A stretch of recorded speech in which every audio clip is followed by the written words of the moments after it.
Saudação para vocês, lupinos, hominídeos e impuros. Aqui é Chocos e essa é a quebra do osso.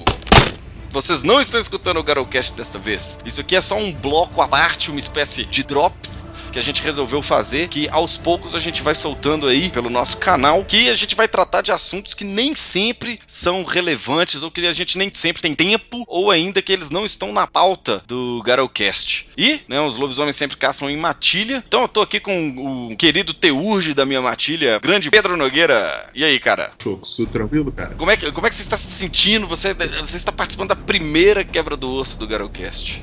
Tô me sentindo assim, bem normal.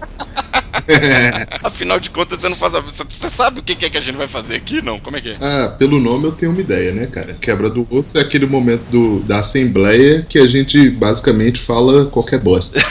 Exatamente.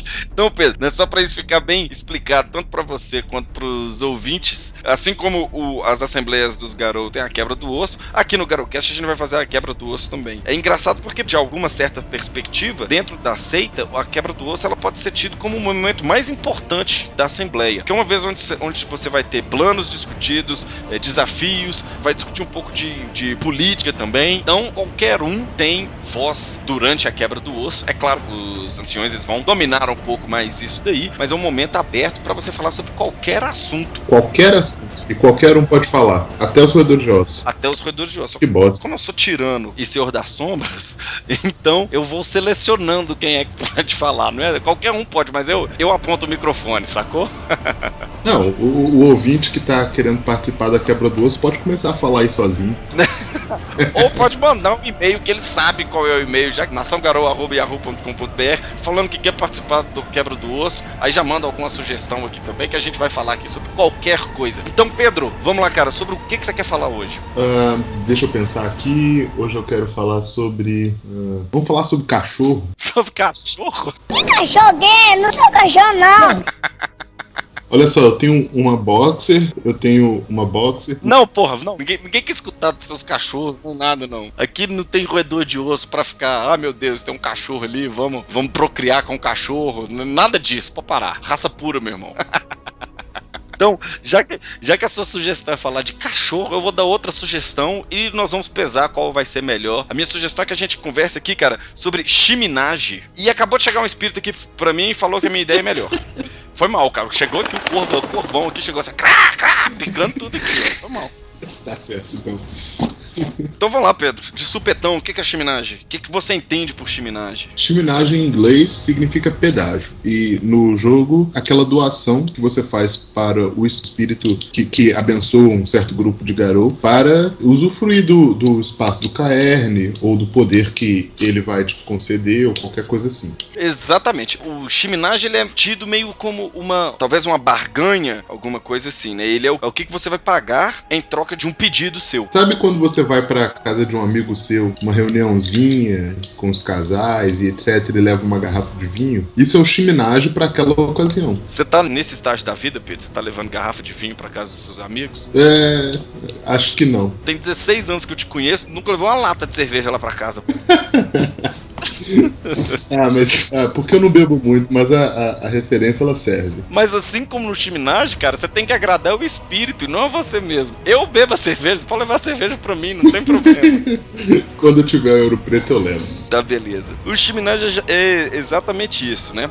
Você falou, Pedro, sobre esse preço a ser pago pelo espírito que abençoa o grupo do Garou, mas o chiminagem você pode fazer isso pra espíritos isolados também. Você tá, sei lá, você percorre atalhos, faz um ritual de conjuração e chama, não sei, chama um falcão, por exemplo, chama algum espírito que possa te dar alguma informação, alguma coisa assim. Então, essa barganha entre os espíritos e o Garou é o que a gente vai chamar de chiminagem. Se você tá numa situação e o seu narrador pergunta pra você qual que seria o chiminagem que você vai pagar pra um espírito, quais são as suas primeiras ideias? Em termos de sistema ou de interpretação? Nos dois. Tá, em termos de sistema eu acho mais fácil. Se eu tô lidando com um espírito qualquer, um ponto de gnose funciona como chiminagem. Agora, na parte interpretativa, isso daí pode assumir diversas roupagens diferentes. Aquele ponto de gnose que você tá dando pro espírito do falcão, ele pode ser o mesmo ponto de gnose que você tá dando para o espírito do rato, exato, mas a forma como ele é entregue, a forma como ele é concedido é diferente. Como é que você faria, por exemplo,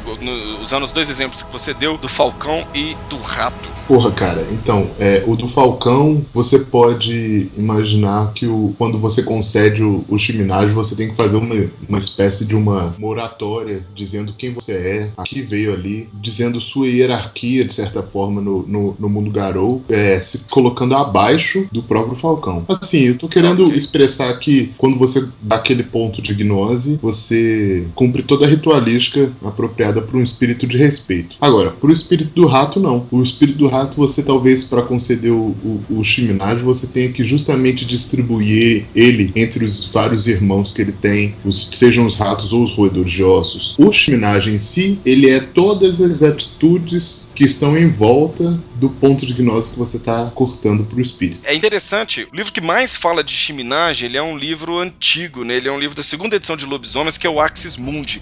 Você vai gostar dele principalmente, Pedro, porque ele também é um livro para mago. Sim, eu já vi esse livro, cara, ele é muito bacana mesmo. Claro que a visão dele, dos espíritos sobre a ótica de lobisomem, mas ele funciona, em especial, por exemplo, dos Oradores dos Sonhos, pra galera aí que joga Mago Ascensão. Você joga qualquer jogo da White Wolf, seus jogos acabam caindo nessa coisa ali, do mundo espiritual e tal. É um livro do qual vale a pena dar uma olhada. E aí ele tem uma cacetada de espíritos e suas descrições. O livro fala bem de Shiminage, que basicamente é isso que você falou. Eu acho que tem só uma observação, Pedro, que de repente isso pode acabar confundindo alguns dos ouvintes, que eu acho que a forma mais fácil de você pagar esse Shiminage é doando o ponto de gnose, né? Agora, assim como você estava falando quando você mencionou a respeito do rato, você tem toda essa parte de uma investigação, uma troca de informação.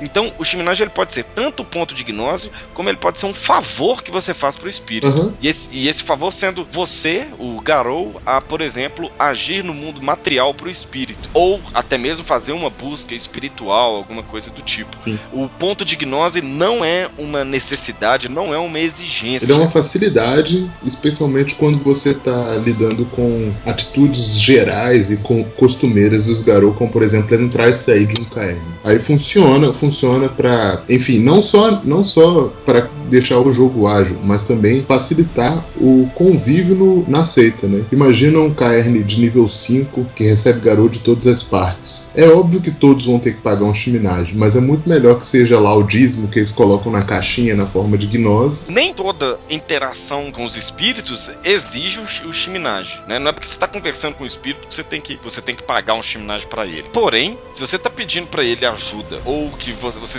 está pedindo para ele te ensinar alguma coisa, em especial ensinar dons, ou que ele faça algum tipo de serviço, nesses três casos, certamente o Shiminage ele deve ser pago de alguma maneira. Sim. Essas demandas, né, essas exigências, elas podem variar de várias formas, né? Até você ajudando a contraparte mortal daquele espírito, por exemplo, o espírito do Falcão, você entra, sei lá, você vai defender falcões, qualquer coisa. Vai treinar o quadro.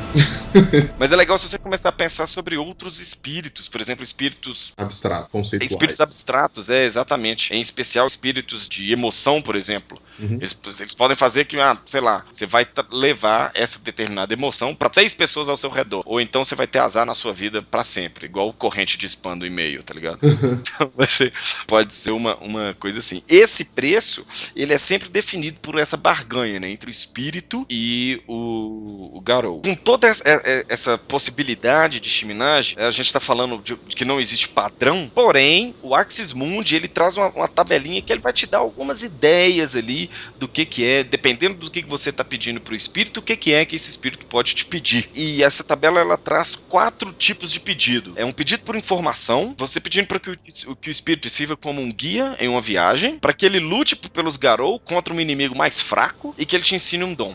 Sendo que ensinar o dom seria o topo dessa exigência, entendeu? Seria a exigência mais cara, vamos dizer assim. Sim. Enquanto te dar uma informação seria essa exigência mais básica. Certo. Eu vou te ajudar aqui, hein, Pedro, que nessa escala de informação 1, guia de viagem 2, lutar pelos Garou 3 e ensinar um dom 4, a doação de um ponto de gnose, ela tá ali no nível 3. Uma sugestão, claro, o livro dá, que se você tá pedindo pro espírito lutar por você, né, contra um inimigo mais fraco, que você possa doar um ponto de gnose e, enfim, esse é o chiminagem que você tá pagando. Certo. Aqui nós estamos falando da mecânica da coisa, como que você vai fazer isso, aí exatamente como você falou, vai depender do espírito e tal. Então agora você vai me dar sugestões, e aí a gente compara com a tabela, vamos ver como é que você tá nessa... um quiz de chiminagem aqui pra você. Tá bom. Se você tá pedindo informação, o que você acha que é um chiminagem justo a ser pago? Tem um espírito que tem a informação X qualquer, né?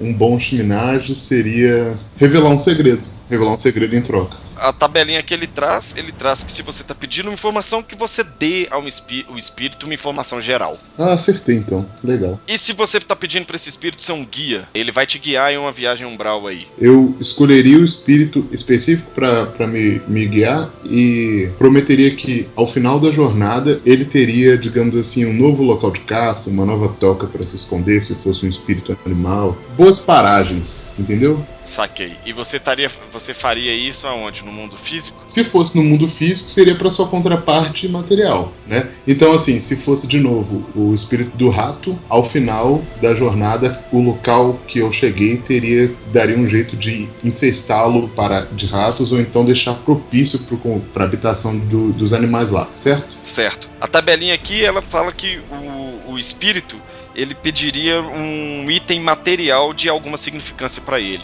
O que concorda um pouco aí com o que você estava falando a respeito do lugar e tal, tudo, né?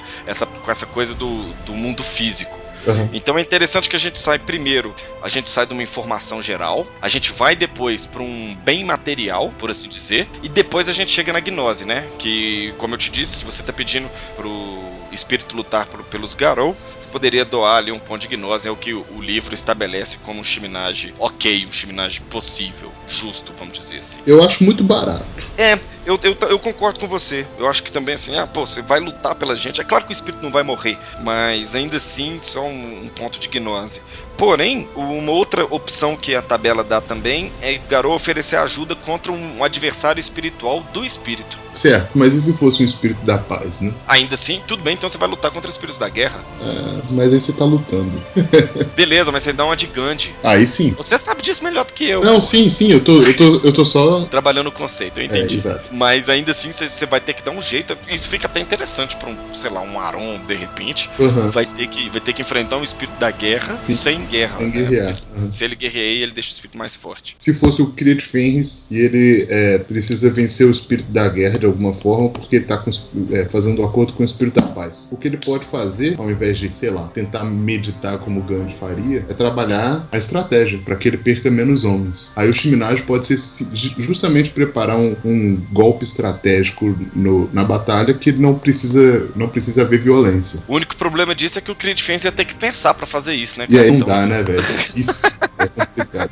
Indo pro topo da nossa tabela, ensinar um dom. O que você acha que seria justo como chiminagem? Aí é o mais difícil, né? Então tem que se ensinar alguma coisa aos espíritos. Interessante isso. Mas você acha que os espíritos eles podem ser ensinados, uma vez que eles são representações de conceitos? Cara, é o chiminagem, certo? Não é que você vai passar o conhecimento da sua cabeça pra mente do espírito. Você tá encenando uma atitude que agradaria a ele. Eu não imagino os espíritos pensando e raciocinando da mesma forma que a gente. Não, com certeza. Então, o simples fato de você se dedicar o tempo e o esforço para fazer exatamente o que o espírito está fazendo por você, talvez para ele funcione como um teatro, certo? Que cumpre o papel do ensinamento. Agora, se o espírito sabe ou não o que você vai ensinar, acho que isso daí é discussão para outra capa do osso. Os chiminazes que a tabela dá, ela dá de exemplo, é você partir em uma missão para o espírito, ou você executar um ritual dependendo do nível do dom. Você executar um ritual, no caso, pro espírito. E a promessa de uma futura homenagem a ele. A gente fez um cast aí a respeito de Caernes, então de repente vai construir um altar ali pro espírito, um santuário, alguma coisa do tipo, né? Isso pode entrar no jogo aí. Uhum. Eu acho que é importante a gente diferenciar a chiminagem de dogma, né? Porque eles têm uma aplicabilidade em jogo bem próxima, mas o conceito é bem distinto. Enquanto o Shiminage, ele é um pagamento momentâneo, temporário, para uma situação bem circunstancial, o dogma é um conjunto de ideias e práticas que você tem que seguir para que a bênção do espírito permaneça. O conceito de dogma, ele é mais ou menos próximo do que a gente conhece das religiões. São um conjunto de ideias e regras que você obedece ou então você não está seguindo a religião. Agora, o Shiminage, ele é um acordo momentâneo, ele é digamos assim, um benefício que você concede para aquele momento. Ele é, como eu disse no início, um pedágio. As duas coisas podem estar aliadas, e geralmente estão. Então, se você entra num caerne de... Fala um espírito aí, Chuto. Do Avô Trovão, então, porra, vamos lá. Sim, do Avô Trovão. Quando você entra no caerne do Avô Trovão, no caerne do Senhor das Sombras abençoado pelo totem do Avô Trovão, você tem que conceder o seu Shiminage para entrar lá, né? Isso daí é o caráter de pedágio, entendeu? E aí você tem que respeitar as regras do Avô Trovão por estar no caerne, ou então por estar sendo abençoado por ele na matilha. É legal, é interessante isso que você tá falando, Pedro. No livro do Axis Mundi, ele tem, né, como eu disse, já tem uma porrada de espírito, e ele tem, das descrições dos espíritos, entre as coisas que ele tem, ele fala sobre o Shiminage e sobre os tabus dos espíritos, né? Uhum. Que vem assim, o que o espírito não faria, o que o espírito valoriza e tal. O que vai encaixar aí nessa parte de dogma que você tá falando. Essa parte de dogma, ela pesa mais em se tratando de totens, né? É onde o jogador vai ver lá escrito dogma lá dos espíritos. Mas quando se trata do Shiminage, existem esses pactos feitos entre os Garou e os espíritos, e às vezes esses pactos são violados, né? Então o cara, ele vai contra o dogma. Quando você vai contra o dogma da sua matilha, você perde os benefícios do espírito ali, pura e simplesmente. Mas e quando você viola um pacto que você fez com o espírito? Você pediu para o espírito te dar uma informação e que você faria algo por ele. O espírito te dá a informação e você engana o espírito, por exemplo. O espírito te ensina o dom e você não faz o altar dele, como a gente tinha falado. Você, de alguma forma, você quebra você viola esse pacto. Porque aí o cara não tem nada a perder, nesse sentido de que ele já ganhou o que ele pediu pro espírito. E agora? O que é que acontece? Bom, como é que é o payback aí? Os cobradores chegam lá na porta lá e falam assim, rapaz... esse caerne aqui, ele tá evictado, a gente vai tomar ele, vai distribuir pros MST. Cara, então, maldições, né? O espírito amaldiçoaria o Garou, mas eu acho que aí depende da gravidade da violação. E a maldição, ela pode ser uma coisa simples, momentânea, ou então uma coisa bem pesada, né? Antes da gente chegar em maldição, tem algumas coisas que os espíritos às vezes fazem. É engraçado, você sabe que o espírito, ele pode se voltar contra o Garou. Isso é uma prática que acontece, sendo a maldição, ela passa a ser, vamos dizer assim, o último passo que o espírito vai dar. Ele pode chegar a ameaçar ou até mesmo atacar o Garou, mas um primeiro ataque que seria tipo assim, uma coisa de aviso, entende? Ele não tá lá pra matar o Garou. Até porque às vezes é interessante a gente lembrar que dependendo do espírito, o Garou não sabe qual que é o Shiminage. O espírito não tem que chegar assim e falar, olha, você vai fazer isso pra mim. É o Garou que tem que fazer alguma coisa pra ele, né? Mas sobre isso aí que você tá falando do espírito se voltar contra o Garou batendo nele, se for o espírito da vingança, por exemplo, meu amigo, pode esperar que esse totozinho aí vai te machucar. Todas essas coisas, elas são dependentes do estilo e do tipo de espírito, né? Com certeza. Mas é aquela coisa assim, de repente, até, tipo, sei lá, o espírito do rato, você começa a perceber que sua casa começa a estar infestada de rato. Esses ratos têm outra curiosidade, os caras, eles só roem e só comem a sua comida favorita. Todo o resto, entende? Só aquele biscoito que você gosta. Isso, Garou, o cara já virou Crinos há muito tempo. Já tá testando fúria lá. Imaginei um Crinos agora na cozinha com um pote de biscoito vazio na mão, saca? Ele pode depois você pode passar para um outro estágio onde ele vai atacar para de fato ferir o Garou, numa intenção de ensinar o Garou uma lição. Agora, o mais legal é que ele pode atacar, tipo, uma situação muito extrema, ele pode tentar matar o Garou. Mas aí, meu irmão, não é aquele espírito chulé que vai tentar, não. Esse espírito, ele chega lá e ele chama os membros mais poderosos da ninhada dele pra se voltar contra o Garou. Claro, aí nós estamos falando de casos extremos. E esse Garou, ele pode ser caçado por uma ninhada de espírito. A gente tem uma tendência, quando tá jogando RPG, a considerar a história e as vontades só dos jogadores.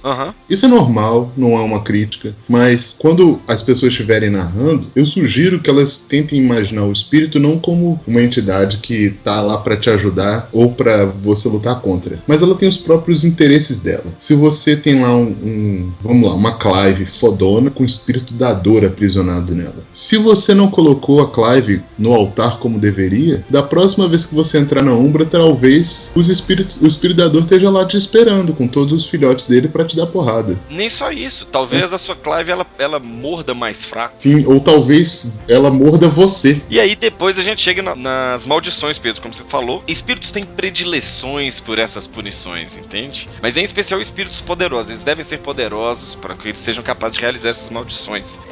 As maldições elas são tanto quanto atraentes, em especial para os encarnas e celestinos. A gente tem aí que Luna amaldiçoou os presos de prata e eles são loucos até hoje.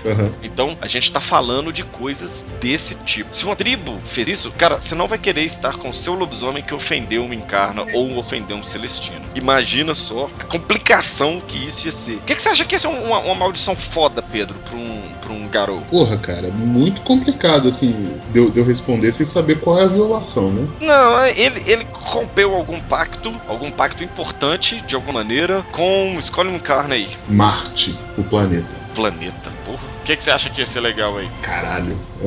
Toda vez que o Garou viajasse entre, como é que fala? Entre os reinos umbrais, e não na penumbra, né? Quando ele fizesse as viagens mais profundas. As pontes da lua? Isso. Ele seria perseguido pela linhada do espírito do planeta Marte, que é associado com guerra, então sempre teriam espíritos querendo bater nele. Marte tem essa ideia, né? Da guerra e tal, como você disse. Porra, sei lá, de repente ele pode amaldiçoar o cara não ser um guerreiro. Imagina só se o Garou, ele simplesmente, sei lá, perde os dentes. Cara, foda, realmente. Sim, inclusive mais forte, né, a maldição. E aí, beleza, cara, você se fudeu, você foi amaldiçoado, como é que você tira essa maldição? Acho que você não tira. Você acha que não?